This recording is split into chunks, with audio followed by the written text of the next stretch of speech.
I decided to make one of my favorite comfort foods, which is stuffed peppers. And not only am I going to use less ingredients than what you normally would use, but I'm also going to save you a ton of time because we are going to be making it a vegan meal. So first and foremost, I had to chop all my veggies, and I started off by taking my green pepper and cutting it lengthwise and opening it up like that, de-seeding it. Not only are you gonna get two different pieces and have a lot more room for stuffing, but I mean, it's just a lot simpler because you could seed it out a lot easier in my opinion, and you don't waste any pepper doing this.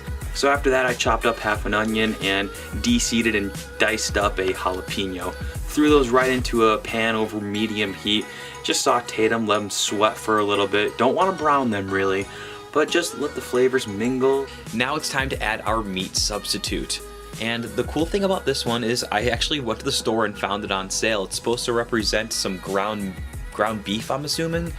And the best part about it is that it's pre-seasoned and pre-cooked.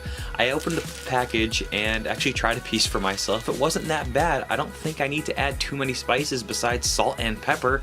So what I did is I just dumped it right into the pan, crumbled it in, and it's going to look a little dry at first, but that's okay. We're going to be adding some moisture. Just heat it up, heat it through. We don't have to mess around with trying to find balances with all these different flavors and the spices because it's already seasoned for us. And we don't have to spend as long cooking it. We just have to heat it through because it is already pre-cooked.